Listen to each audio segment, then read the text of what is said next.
Radio J. Jusqu'à 22h, c'est Classico. Tête de Kylian Mbappé. Steve Nadjar. Bonsoir à tous, ravi de vous retrouver pour ce nouveau numéro de Classico. Merci de partager cette heure avec nous sur Radio J autour de l'actualité du foot.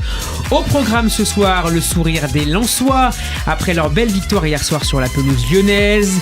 La joie des Marseillais également qui peuvent désormais peut-être croire à une fin de saison de folie portée par le sage Jean-Louis Gasset. Faut-il être fada pour croire à une qualification de l'OM pour la Ligue des Champions la saison prochaine? Et puis la C1 que retrouveront les Parisiens demain mardi au milieu d'une nouvelle crise entre Luis Enrique et Kylian Mbappé, sorti à la mi-temps vendredi à Monaco. L'entraîneur espagnol prend-il des risques inconsidérés avec sa star? Et puis nos rendez-vous habituels dans Classico, le match des légendes, le Classicao et le super quiz de fin. Voilà pour le sommaire. À présent, le casting du soir. C'est notre grand spécialiste Première Ligue. Il nous livrera donc son point de vue sur la victoire hier après-midi de City dans le derby mancunien, mais pas seulement. David Guzman, bonsoir à toi. Bonsoir, ravi d'être avec vous. David, ton image du week-end? Alors une image Première Ligue, une image qui va vous surprendre, une image non Mbappé, une image Yohan Wissa qui a marqué une bicyclette absolument somptueuse contre Chelsea. Donc encore un joueur de Ligue 1 qui brille en Première Ligue. Je suis très content pour lui, c'est un joueur que j'affectionne tout particulièrement. Et d'autres très très beaux buts en Première Ligue, notamment pendant ce derby mancunien. On y reviendra en dernière partie. C'est le nouveau prince des réseaux sociaux foot. Ses vidéos font un carton sur TikTok, Instagram et désormais même sur X. Yacine Kamac du compte Foot à vous est avec nous. Bonsoir Yacine. Bonsoir Steve, bonsoir à tous. Et merci d'être avec nous. Même question qu'à David, ton frisson du week-end? Le frisson, c'est quand même le très beau match des Lensois. Je trouve quand même que Lens a quand même fait un très très beau travail. Pas facile devant une équipe. Il y a une vidéo en vue pour... Oui, toujours. Notre invité ce soir est journaliste à Libération. Ses articles, il les signe non pas de la pointe de l'épée, mais d'une plume élégante, reconnaissable parmi toutes. Et il a des choses à dire notamment sur l'affrontement Luis Enrique Mbappé. Bonsoir Grégory Schneider. Bonsoir à tous. Bonsoir David, bonsoir Yacine. Et merci de nous rejoindre, cher Grégory. Ton image du week-end? Quand j'ai vu Mbappé sortir du vestiaire avec les gardes du corps pendant que les copains jouaient et faire des selfies dans les tribunes, ça a été quand même un choc. Ça te paraissait, on va y revenir, absolument inimaginable de le faire sortir à la mi-temps? Oui, ça me paraissait imaginable, mais qu'il ait eu cette réaction-là, je me suis dit quand même là, c'est pas, j'oublierai pas ça avant longtemps. Son arrivée avec des lunettes de soleil de joueur de frisbee, en fait, annonçait quand même la couleur. Il était là pour en découdre. Tout à fait. Mais c'était quand même. Alors là, je me suis dit, en fait, les limites reculent chaque jour. En fait. Avant de revenir sur le match d'hier soir entre Lyon et Lens, un mot sur Paul Pogba. Le milieu français de la Juve a été suspendu de toute activité liée au football pendant 4 ans par le tribunal antidopage italien. Grégory, Yacine et David, sa carrière est terminée? Alors oui, sa carrière est terminée, mais ça restera peut-être comme le plus grand joueur de tournoi français. Il y a un vrai fossé entre le statut Pogba joueur de tournoi et Pogba joueur de championnat, mais le joueur de Pogba, il est quand même champion du monde en 2013 U20, meilleur espoir de la Coupe du Monde 2014, absolument magistral en 2018, excellent en 2016, donc très franchement... Au-delà même de Zidane par exemple, 98-2000 ou Platini, 82, alors moi j'ai l'habitude de ne parler que des joueurs que j'ai vus, donc Platini je vais le mettre... Zidane tu l'as vu, t'es pas... Voilà, je vais le mettre de côté, mais c'est vrai que Pogba, alors voilà, je le mets peut-être médaille d'argent juste après Zidane, mais très franchement, c'est un joueur de tournoi absolument exceptionnel. On le voit aussi en Ligue des Champions, avec les campagnes de Ligue des Champions avec la Juve, où il a quand même été très très très au-dessus du lot. Grégory et Yacine? Oui, je vais rebondir sur ce qu'a dit David. Pourquoi joueur de tournoi? On va faire bref. C'est-à-dire que c'est un joueur qui s'est jamais vu de la même manière que ses entraîneurs le voyaient lui. C'est-à-dire que c'était, à son idée, il était un joueur brillant, un joueur créatif, un joueur de stats. Et ses entraîneurs voyaient plutôt le plus grand destructeur ou l'un des plus grands demi-défensifs du circuit. Donc tu peux le focusser autour de ce personnage défensif sur quelques semaines, mais sur la longueur d'une saison, il va fatalement s'échapper et redevenir ce que Pogba imaginait être. Il en a parlé lui-même 3 jours avant la finale de la Coupe du Monde à Moscou. C'est pour ça que je me permets de... Il comprenait rien à ce qu'il faisait. Il comprenait rien à ce qu'on lui faisait faire. Et il y avait presque un côté touchant qui nous le disent comme ça. Au tout début de sa carrière, il avait dit « Je veux être le footballeur du futur ». Voilà, je pense que ça dit beaucoup de choses. Futur, donc ça veut tout et rien dire. Il se voyait comme un footballeur de stats. Alors qu'en fait, je vais vous garantir, pour avoir vu des entraînements à Clairefontaine, quand vous le voyez physiquement, arriver sur le porteur du ballon, vous vous dites qu'il va le tuer. Il y avait vraiment cette force d'intimidation-là et ce truc-là.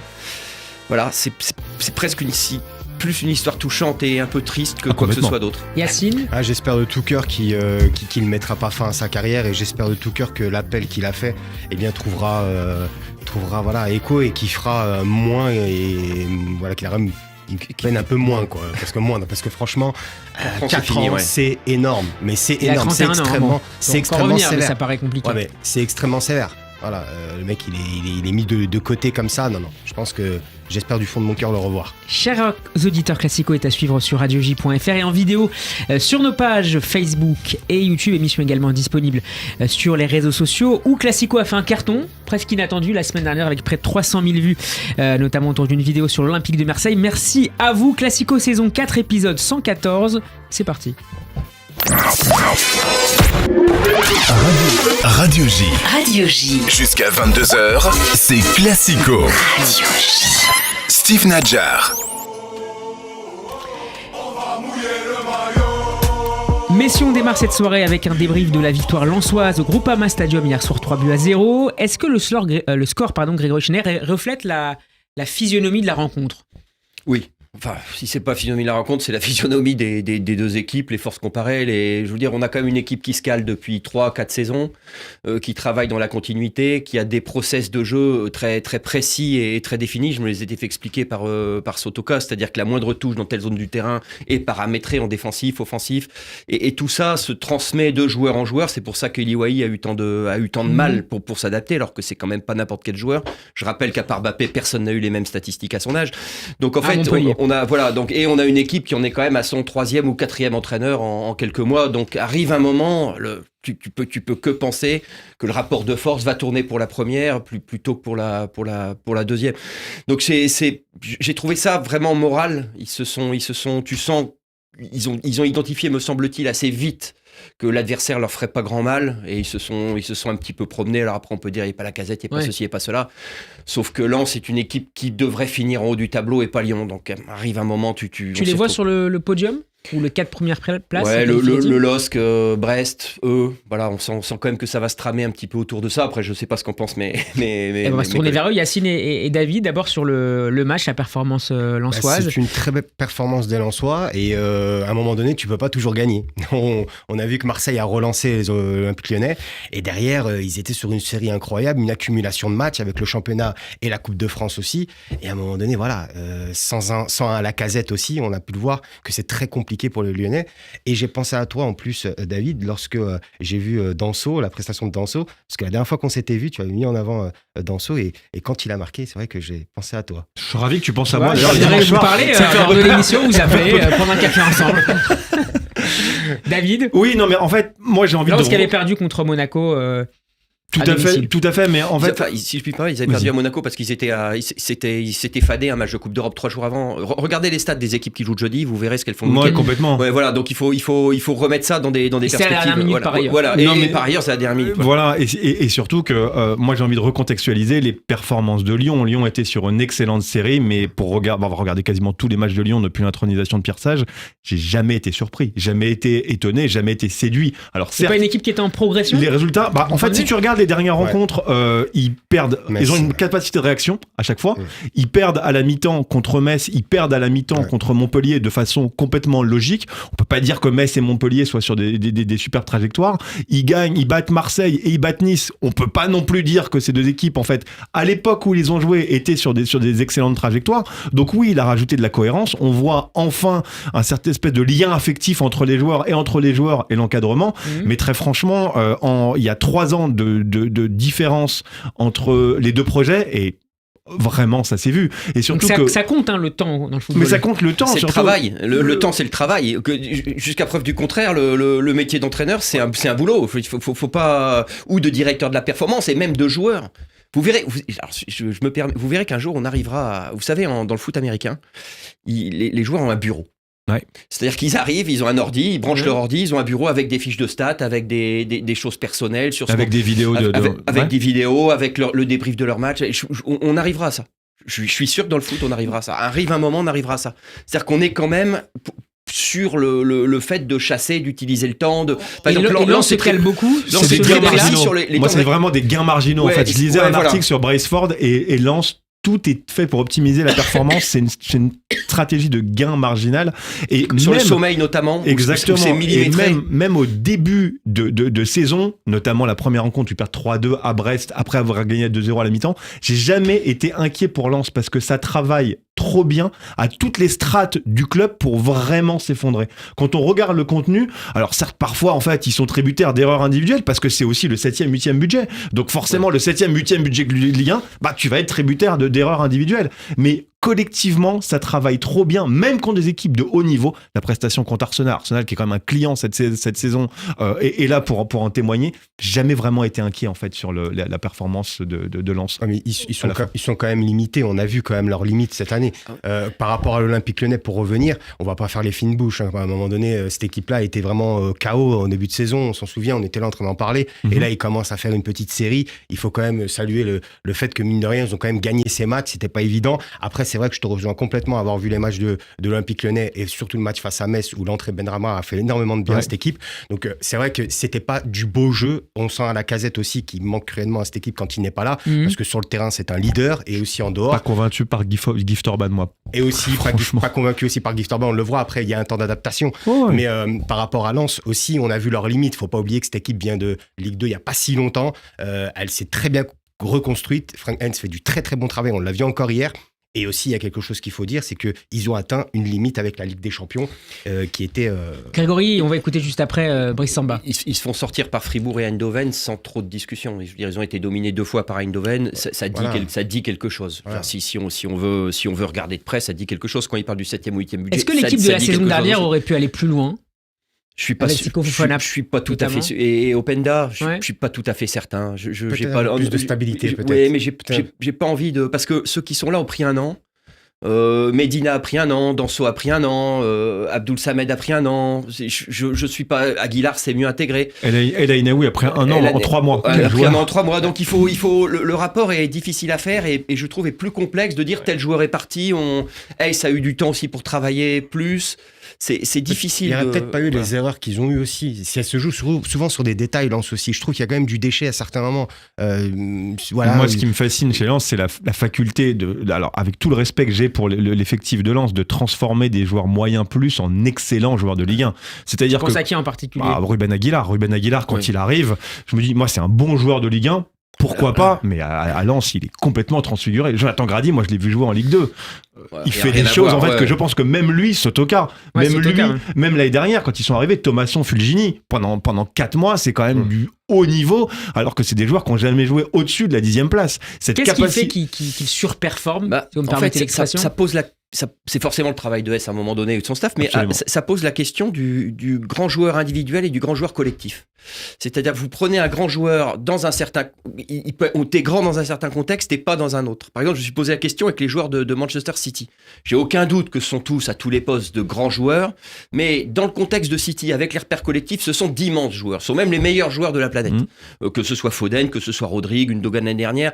C'est-à-dire qu'arrive un moment, le grand joueur individuel, le grand joueur qui est capable de s'adapter un peu dans n'importe quel contexte très vite, n'est peut-être pas... On voit Gundogan cette année au Barça, on voit Foden en sélection... Mais peut-être pas le grand joueur collectif. C'est ça que Mbappé, par exemple, dont on parlera grand joueur individuel. Est-ce que ce serait un grand joueur Est-ce que tu peux le mettre dans un cadre ? Est-ce que le cadre peut le magnifier ? Est-ce que lui peut magnifier et rendre au cadre ou à l'équipe ? C'est une autre question. Tu verrais par exemple David à City ? Je verrais absolument tout le monde à City, mais très franchement... Tout le monde n'aurait pas forcément sa place à City. Non, mais bon, après Mbappé, je pense qu'il a sa place. Il pourrait s'intégrer.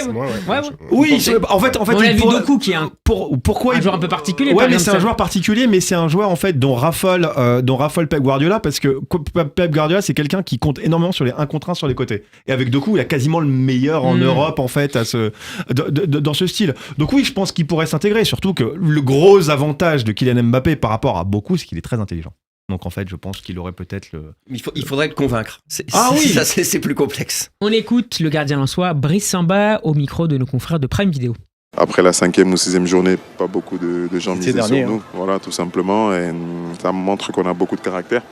parce que un peu à l'image de cette équipe lyonnaise aussi, de faire, parce que quand tu commences mal, tu te dois de faire une série. Et c'est ce qu'on avait réussi à faire. Mais voilà, nous, on bosse tranquillement. Voilà, dans notre pluie, dans notre froid là-haut. Mais en tout cas, on bosse et croyez-moi que les mecs donnent tout, on donne tous 100%. Parfois, on fait mal, comme j'ai dit, comme un peu la semaine dernière pour ma part. Grégory Schneider. Là-dessus, par rapport à ce qu'a dit Yacine, qu'est-ce qui leur manque par rapport à l'année dernière ? Je me suis quand même fait raconter un truc quand j'y suis allé en décembre. C'est-à-dire que le début de saison leur a quand même fait très peur. Ils avaient 3 points en 6 matchs ou quelque chose comme ça.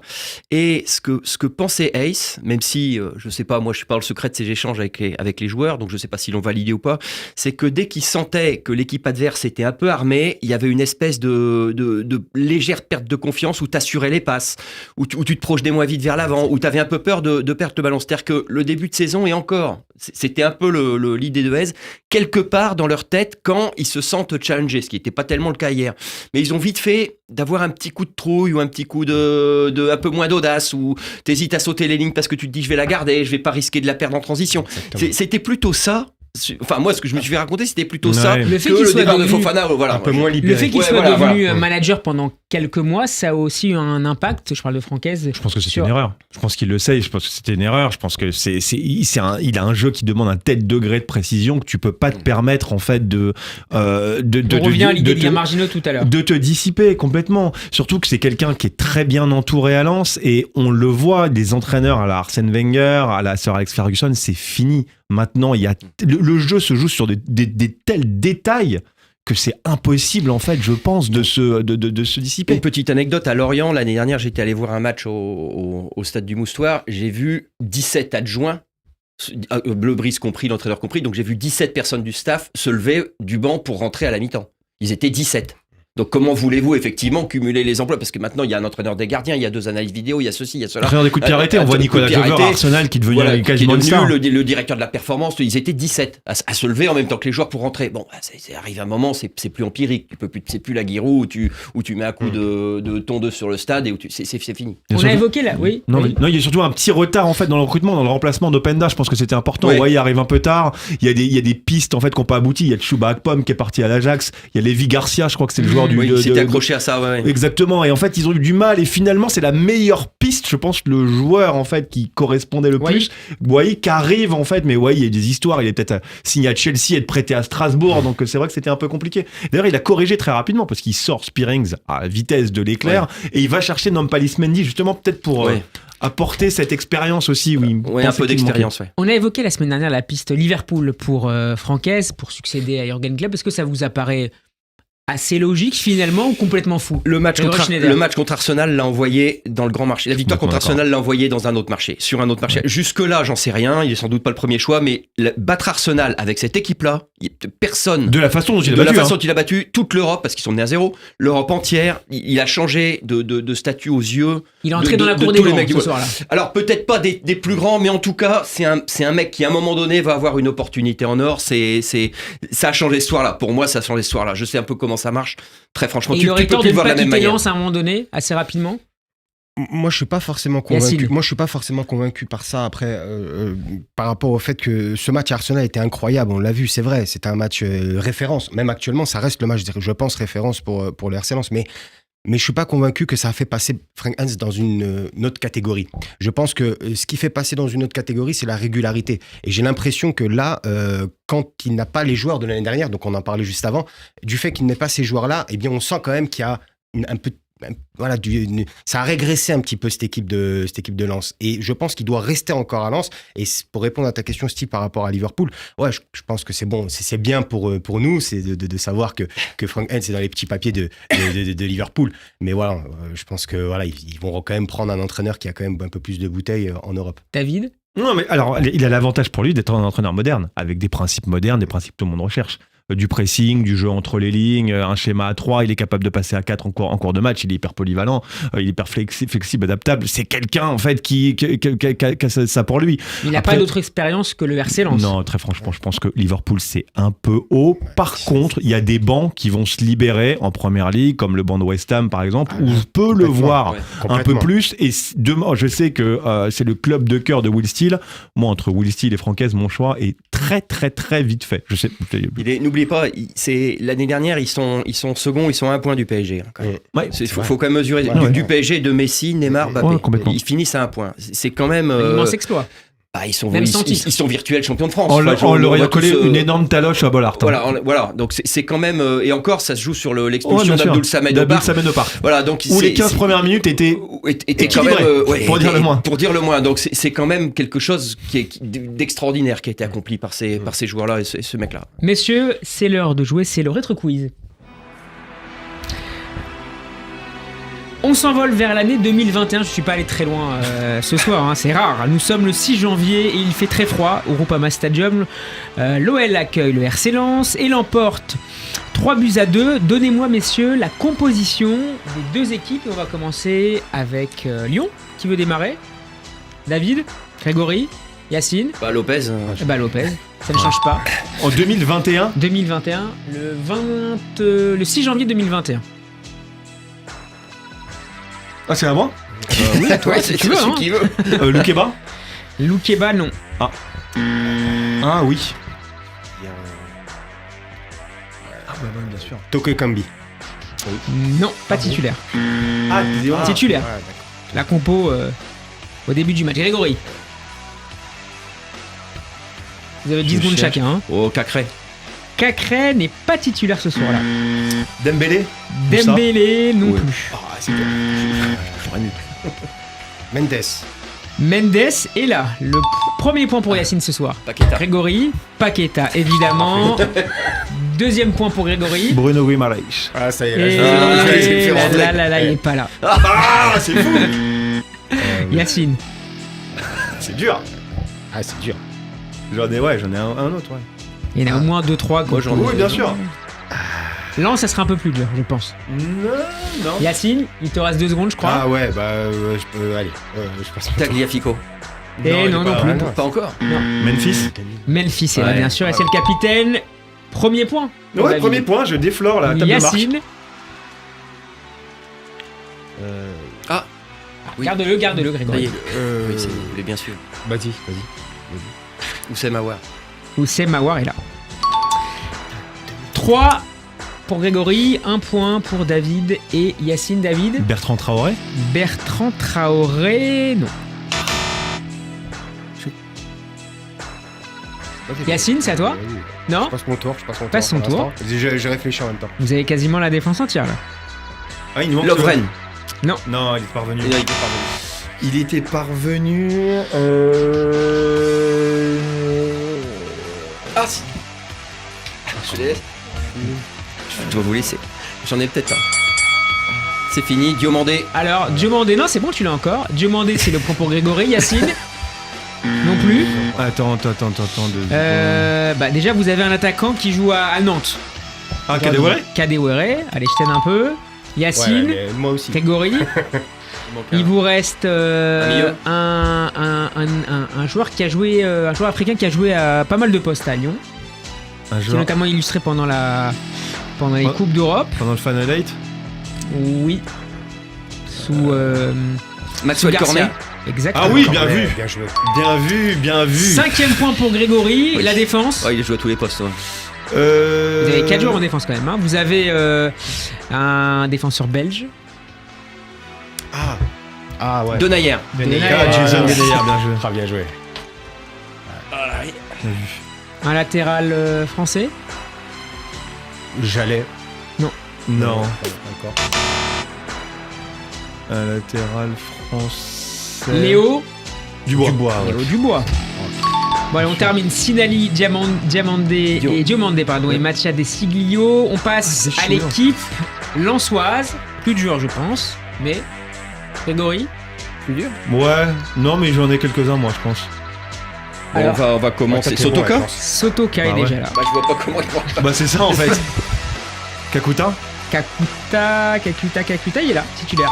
David, Là, Samba. Yacine. Samba, non. Non. Il n'avait pas arrivé encore. Non. Et le gardien et capitaine. Gradit est là, ouais. Oui, il est toujours là.